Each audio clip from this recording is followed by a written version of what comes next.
Ya, dari lantai 4 Jalan Gajah Mada 84, 86 Semarang, 94.9 Good News FM, Good News for the Family. Selamat siang, Gun Sol, di mana saja Anda berada. Senang banget saya ini bisa kembali hadir menyapa Anda di kesempatan siang hari ini dalam program Zona Bisnis ya. Oke. Dan seperti yang kami janjikan, kami akan ngobrol kembali bersama dengan Pastor Budi Hidayat ya, Senior Pastor dan juga entrepreneur dari AFJF Semarang. Selalu bangga bisa menyapa beliau di Zoom sebulan sekali yang rasanya cepat banget karena waktunya yang tidak selalu ada. Pastor apa kabar? Halo, baik Indi. Kayaknya Terima sudah satu kasih bulan ya, Pastor. cepat sekali. Makanya Pastor kadang tuh juga, aduh kalau belum ketemu teman suka deg-degan. Iya loh, cepat ya, nggak terasa bener kayaknya barusan kita ketemuan sudah satu bulan. Baru kemarin ngobrolin tentang kepemimpinan. Pastor, thank you. Iya. Pastor ya. Senang banget kalau terus bisa menyediakan waktu. By the way, Desember bisa juga ya, Pastor ya? Nanti kita lihat ya. Iya, siap. Ini kita ngobrolin tentang work-life balance. Ini kan apa namanya sering dikejar ya, Pastor ya? Secara Iya, umum kayaknya tuh beberapa ulasan kalau ini cari kan di web gitu tuh banyak banget yang ngebahas tentang work life balance. Nah, kalau dari Pastor sendiri sebenarnya ini nih hanya a dream atau sesuatu yang bisa dicapai nggak sih Pastor kalau work life balance ini sebelum kita nanti lihat ya panel Indi. silakan. Paling sering kita lihat di kaos tuh, kaos work-life balance. Aha. Yang gambarnya anjing gitu, work-life balance ya. Tapi Mhm, ini tema yang sangat relevan, khususnya mhm, untuk Gen Z ya, mhm. Yes. work-life balance gitu ya. Mhm, Tapi selain itu relevan dengan Gen Z, juga sangat alkitabiah sebenarnya. Nanti berarti hari ini kita akan lihat dari sudut pandang Alkitab dengan konteks ini kan apa programnya program bisnis ya yep. dari Mhm, konteks pekerjaan. Jadi sebenarnya work life balance adalah keseimbangan. Intinya keseimbangan antara kehidupan kita yang lain mhm, dengan pekerjaan atau tanggung jawab kita dalam pekerjaan. mhm. Kenapa pekerjaan nanti saya akan bahas ke situ ya. Yes. Jadi ini kan berbicara tentang pembagian waktu dan energi kita. Ya. Mhm, Memastikan bahwa kita menyelesaikan tanggung jawab kita dalam pekerjaan, apapun pekerjaan Anda, seorang entrepreneur atau seorang profesional, ya, dengan bagian kehidupan kita yang lain, kehidupan pribadi, keluarga, istirahat, mhm, rekreasi, dan jangan lupa pelayanan dan kehidupan rohani harus seimbang. Nah, mhm. work-life balance ini bicara soal apa sih? Menghindari ekstrim.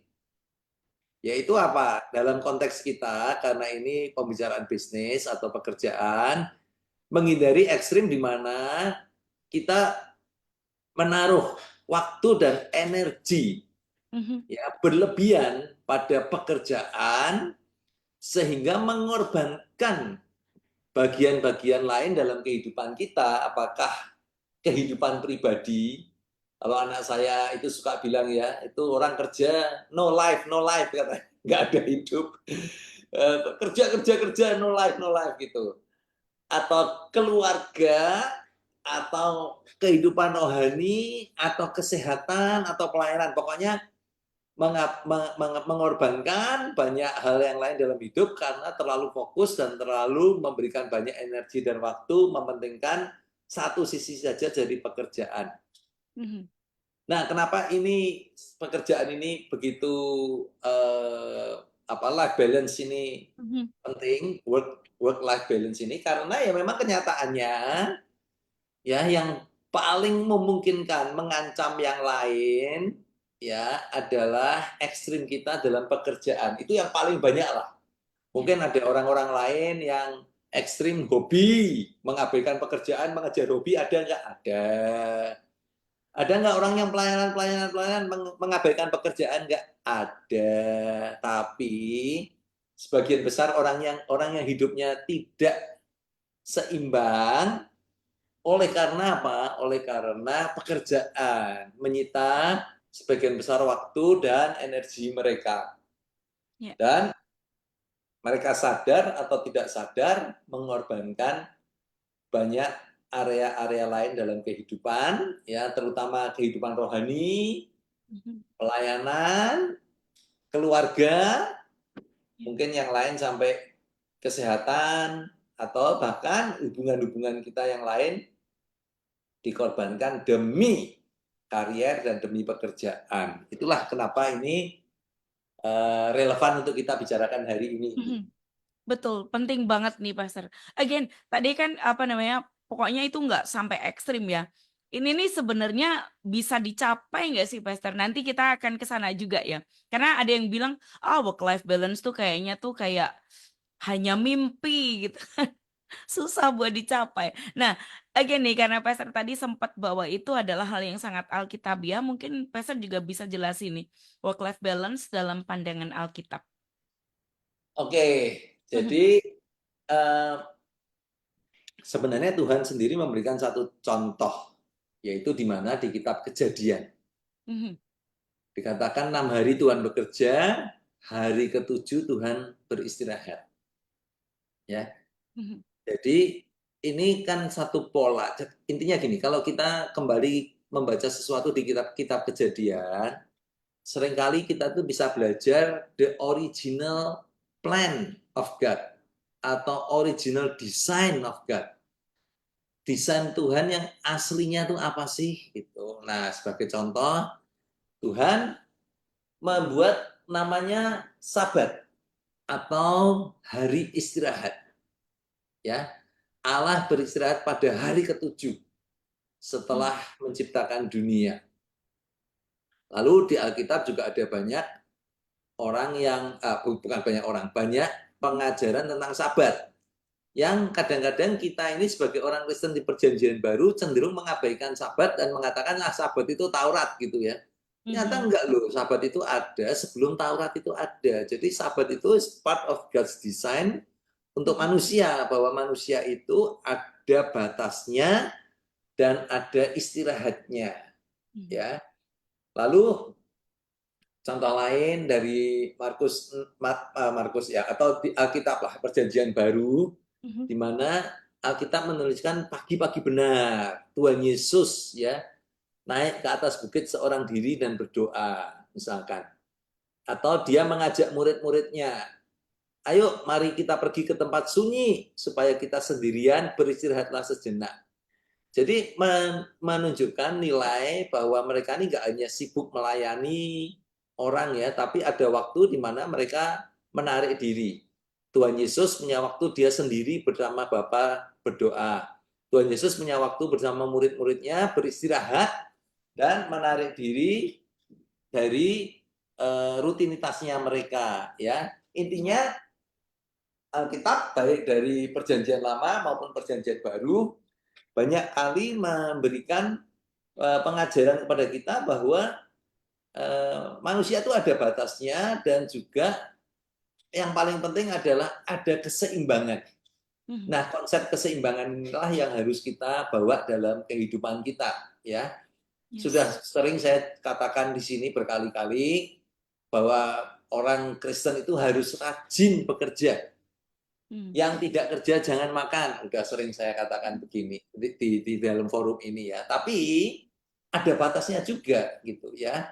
Dan tidak boleh kita ekstrim. Oleh Mhm. karena Pastor Budi bilang kita rajin bekerja, lalu kita bekerja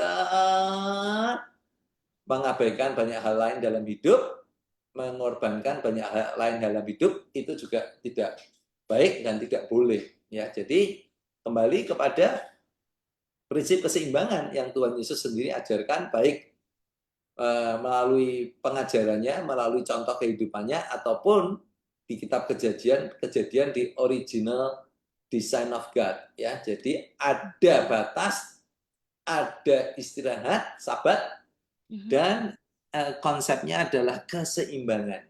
Itu inti. Ya. konsep keseimbangan. Soalnya kalau kita bilang balance memang konsepnya keseimbangan dan itu diajarkan. Dari pandangan Alkitab seperti itu. Pastor, kalau panduan dalam Alkitab atau tips dari pastor berdasarkan Alkitab nih untuk apa namanya bisa achieve um, work-life balance yang sehat ya. Karena kalau kita ngomongin balance kan artinya sehat. Kayak kehidupan juga gitu ya, Pastor ya. Ya Saya benar. harus makan ini, makan menu makanan yang lifestyle-nya sehat kayak gitu. Ya, Kalau work-life balance yang healthy itu seperti apa, ya Pastor? menarik ya. Jadi Mm-mm. kalau kita sudah sepakat ya harus ada keseimbangan ya. Kenapa keseimbangan ini penting? Yang pertama fisik fisik kita ada batasnya. Mhm. Kalau batasnya itu di abuse dalam Mhm. jangka pendek mungkin nggak ada masalah ya. Kita momen-momen tertentu mau Natal gitu kita kerja keras dalam jangka pendek 1, 2 sampai 1 minggu ya. Tapi Mhm. kalau kita lakukan terus-menerus itu tanpa kita sadari sebenarnya efektif kerja kita turun Ya, ya. setuju. Lalu juga yang orang-orang bilang ini sekarang healing healing healing itu kesehatan mental ya penting Ya. ya apa yang namanya Mhm. burnout ya kejenuhan orang nggak sadar dikira apa ini cuman masalah wah perlu healing gitu enggak tapi sebenarnya gini sebenarnya kalau orang mengalami burnout itu juga kreativitasnya turun nggak Mhm. lagi kreatif kerja kayak robot aja Mhm. ini yang Stephen Covey itu mengajarkan pada kita untuk mengasah gergaji kita ya ini. Mhm. Jadi gergaji itu jangan dipakai nebang pohon terus. Lama-lama tumpul, kamu nggak tahu kalau itu tumpul. Ada waktunya gergajinya diistirahatkan, diasah ulang. Itu konsepnya lah ya, kesehatan fisik Mhm.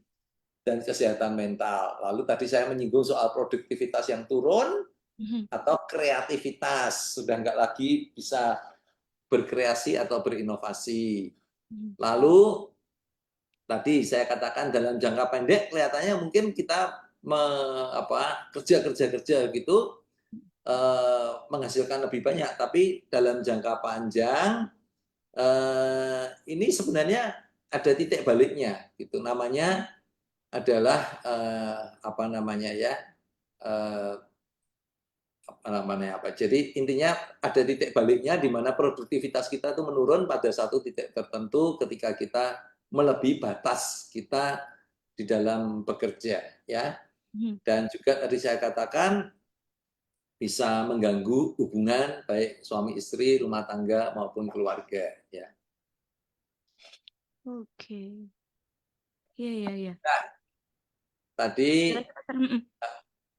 mungkin pertanyaannya apa tadi ya? Mhm. Pertanyaannya panduan kayak tips apa namanya buat achieve gitu loh Pastor. Karena kan tadi Oke, kan kalau Alkitab udah kasih tahu, tapi mungkin Pastor bisa balik lagi nih. Tadi kan saya sempat tanya, ini kayak dream atau bisa come true gitu. Jadi artinya kalau come true kan ada kayak track yang bisa dijalani untuk bisa achieve gitu kan Pastor. ya yang pertama Mhm. menyadari batasan lah ya. Masing-masing Yes. dari kita itu harus tahu diri kita sendiri. Mhm. Batasan secara jasmani kita sampai mana batasnya, Mhm. secara mental sampai mana batasnya. Jadi kita menyadari batasan kita dulu dalam bekerja, gitu ya, tahu batasnya. Mhm. Sekali lagi, saya mengatakan selalu mengajarkan kita jadi orang Kristen harus rajin bekerja, benar. Mhm. Cuman harus tahu batasnya juga. Mhm. Nah, yang kedua ya mulai menyusun prioritas dalam hidup. Ya. Nah, ini yang penting ya. Jadi prioritas dalam hidupmu apa? Bagaimana kita Mhm. menyusun prioritas dalam hidup? Ya. Maksud saya, oke, kamu bilang pastor saya punya tanggung jawab dalam pekerjaan saya setuju. Tapi itu kan bukan satu-satunya tanggung jawab dalam hidupmu. Kamu Mhm. punya tanggung jawab yang lain. Misalkan kalau sudah berkeluarga, tanggung jawab kepada pasangan terhadap anak-anak. Atau juga tanggung jawab dalam pelayanan, tanggung jawab yang lain. Ya. Jadi membuat apa itu ya, menyusun prioritas Tapi sekaligus di situ kita bisa melihat, maksudnya prioritas itu bukan hanya kepada satu, yang lain diabaikan, tapi bagaimana supaya semuanya secara tepat begitu ya, kita bisa mengalokasikan waktu dan energi. Contoh, ya tadi saya katakan orang yang memberikan waktu dan energi kepada pekerjaan, ya yang biasa paling sering paling mudah dikorbankan apa? Waktu keluarga. Ya, tanpa sadar pulang ke rumah sudah malam, tidak ada waktu, anak-anak waktunya tidur misalkan, tapi energinya juga sudah habis karena sudah tidak bisa punya energi lagi untuk bisa berinteraksi dengan baik. Jadi walaupun pulang ya sudah, otaknya sudah shutdown. Paling di rumah nonton TV atau main game, sudah tidak punya energi untuk berinteraksi misalkan ya. Jadi tahu batasan kita itu penting. Nah, lalu juga memprioritaskan ya, memprioritaskan. Sekali lagi kata memprioritaskan ini bukan satu, tapi memprioritaskan artinya menaruh alokasi yang seimbang kepada semua kewajiban dan tanggung jawab kita. Ya, jadi waktu kita bekerja, jelas kalau itu dalam konteks kita ini kan yang seringkali kita prioritaskan. Tapi mulai mengalokasikan waktu dan energi untuk keluarga. Apakah di malam hari, apakah di pagi hari, apakah di weekend, begitu ya. Lalu kita memang sudah menjadikan itu sebagai sesuatu yang saat itu menjadi prioritas. Maksud saya gini, kalau kita bekerja dari jam ekstrim lah ya, jam 8 pagi sampai jam 6 sore misalkan. Lalu kita pulang sampai rumah jam 7. Nah, jam 7 ini menjadi waktu prioritasnya keluarga. Nangkep ya ini ya? Yes, get it. Prioritasnya keluarga, oke. Waktu kamu bekerja, mungkin kamu tidak ingin banyak diganggu urusan keluarga. Saya memaklumi. Tapi begitu sudah ini kita komit, jam 7 misalkan. Ini misalkan, karena tiap-tiap orang ini bisa berbeda. Jam 7, ya ini prioritas saya keluarga. Sekali-sekali diganggu oleh pelayanan, diganggu oleh pekerjaan, harus lembur, boleh. Tapi kalau terus-menerus kita mengorbankan apa yang harusnya menjadi prioritasnya bagi keluarga, kita korbankan oleh karena pekerjaan terus-menerus, ya itu namanya tidak seimbang. Itu yang dimaksud dengan tidak seimbang ya. Karena saya punya teman-teman yang kerja itu minimal jam 10 malam baru pulang. Begitu ya.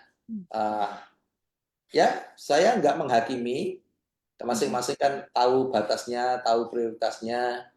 Kemungkinan dia misalkan bisa mengalokasikan weekend penuh, 2 hari penuh untuk keluarga misalkan. Ada yang begitu cara mengatur waktunya, ya.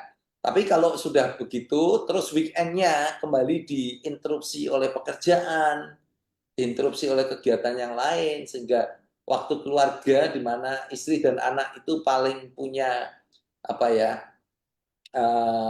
hak pilih paling rendah gitu, yang paling gampang dikorbankan gitu. Nah, itu maksud saya prioritas ya. Jadi mulai memprioritaskan waktu keluarga, memprioritaskan waktu olahraga, penting kan ini? Ya. Ya. Jadi kalau saya sendiri, kalau saya tidak dengan sengaja memprioritaskan waktu olahraga, gampang sekali 1 minggu lewat nggak pernah olahraga. Nanti jam 4 saya olahraga ini. Masukkan. Jadi ya curi-curi waktu juga kalau saya gitu. Malam ada kegiatan ya oke jam 4. Memprioritaskan waktu apa lagi? Waktu doa. Ya saya katakan waktu doa ini paling gampang abaikan. Waktu pelayanan juga ya. Jadi sebenarnya yang bisa mencuri waktu kita ini kan macam-macam pelayanan, hobi juga bisa. Cuman konteksnya ini kan hari ini pembicaraan kita di work-life balance ya. Jadi seringkali yang menjadi penyebab semuanya adalah load pekerjaan yang punya mendapatkan prioritas dan mendapatkan prioritas waktu dan energi yang lebih besar dan lebih banyak daripada yang lain-lain. Jadi ya yang pertama tadi tahu batasan masing-masing, yang kedua memang memprioritaskan, termasuk misalkan ya waktu liburan harus di set waktu liburannya kapan begitu. Karena kalau enggak ya kita bisa terus bekerja sepanjang tahun tanpa liburan gitu ya. Nah, ya mungkin itu tips-tips singkat dari saya yang bisa menolong dan mencerahkan work life balance gitu. Work life balance. Gun Somli bisa loh. Ini kalau saya dengerin ini di bukunya Pastor ini ada juga loh. Yang di buku yang Pastor tulis ini Ya, ada artinya apa? Karena Pastor itu bukunya kan based on apa namanya yang sudah dilakukan. Artinya Pastor juga melakukan dan di buku itu sudah banyak tipsnya juga nih Gus Somli ya. Itu. ya, Terus apa ya Pak Pastor? Contoh praktis Pastor. Contoh praktis work life balance yang sehat itu termasuk tadi atau ada lagi? ya termasuk yang terutama ya kita itu Hah?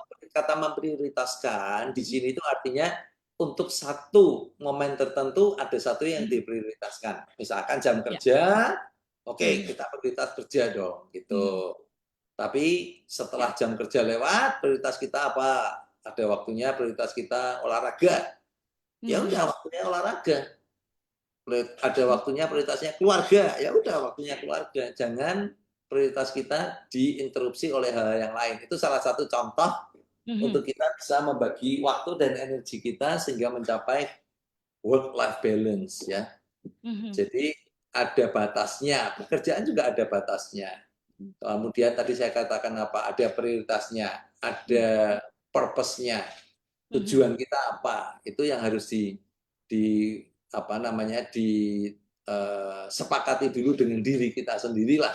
Kalau Mhm. tidak mau ngomong sepakat dengan istri dan Mhm. anak, tapi sepakat dengan diri kita sendiri.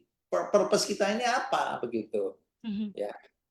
Ya. Lalu saya katakan tadi, kenapa kita ngomongnya dalam konteks pekerjaan ya karena memang yang paling sering dan paling mudah untuk menjadi prioritas yang tidak seimbang ya pekerjaan memang gitu Ya. dibanding dengan yang lain-lain walaupun yang lain-lain juga bisa. Jadi sekali Mhm. lagi ya keseimbangan hidup dan kerja work life balance ini bukanlah satu kemewahan begitu ya, Mhm.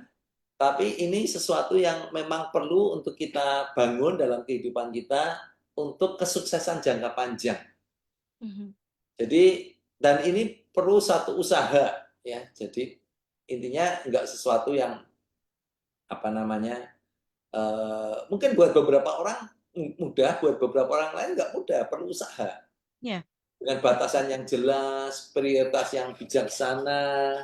Mhm. Nah, kembali bagi kita ini bukan hanya soal hidup sehat atau hidup seimbang, mental health dan healing, Mhm. tapi ya kita percaya bahwa ini desain Tuhan untuk manusia adalah manusia ada waktunya beristirahat dan membangun kehidupan yang seimbang, ya seimbang antara jasmani dan spiritual juga, seimbang Mhm. antara jasmani dan kesehatan atau Mhm. pekerjaan dan kesehatan. Ya, Ya.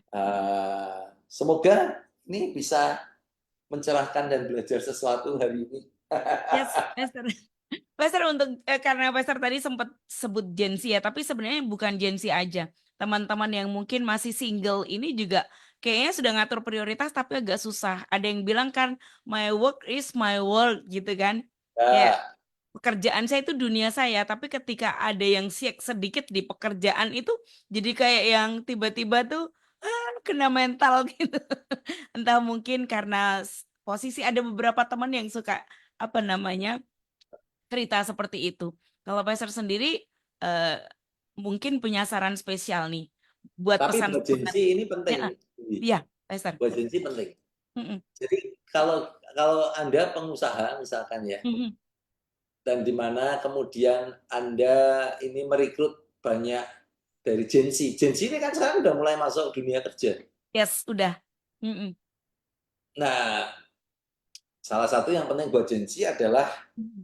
keseimbangan work-life balance. Mhm. Beda dengan generasi-generasi yang dulu ya. Generasi-generasi dulu itu mendedikasikan hidupnya 110% pada pekerjaan. Mhm. Jadi kerja makin keras, makin hebat. Pulangnya makin malam, mertua makin bangga. Oh, mantuku kerja keras gitu kira-kira ya. Tapi Gen Z berbeda. Gen Z akan mencari pekerjaan di mana mereka akan bisa menjalankan work-life balance ini dalam pekerjaan mereka. Mhm. Ketika mereka dihadapkan pada pekerjaan dengan gaji yang sama, satunya menuntut mereka bekerja lebih panjang sehingga mereka tidak punya waktu untuk hal-hal yang lain, dan satunya menyediakan work-life balance ini, pasti Gen Z akan memilih yang work-life balance. Itu karakteristik, salah satu karakteristik dari Gen Z ya. Jadi ini Mhm. buat Gen Z ini hal yang penting. Makanya kita bahas hari ini. Kalau Anda pengusaha yang ngerti nih bahwa kita menghadapi generasi yang berbeda. Generasi papi saya itu generasi pekerja keras. Mhm. Apa orang-orang kan cari menantu yang pekerja keras gitu. Pokoknya ukurannya cuma satu, kerja keras. Tapi Gen Z akan punya nilai yang berbeda. Mereka Mhm. atau bahkan ya mungkin dengan gaji yang lebih kecil, Mhm. asal saya bisa mencapai work life balance, itu akan lebih menarik buat Gen Z. Ini Wow. mohon maaf, Yes. saya ini Iya, harus iya ada Pastor. Siap. waktu kegiatan Iya. yang lain. Oke, baik Senang Pastor. sekali. Mhm. Terima kasih udah Senang didengar. banget, Pastor. Ini bermanfaat banget ya buat apa namanya pengusaha ataupun Gen Z juga. Baik, Pastor, thank you banget buat Oke, waktunya. Insomni, kami berharap ini boleh menjadi sesuatu yang bermanfaat untuk Anda. Saya Indi dan juga Budi Hidayat. untuk Good News FM, bisa Good News for You at 94.9 Good News FM, Good News for the Family. God bless. Thank you, God Pastor. bless. Bye.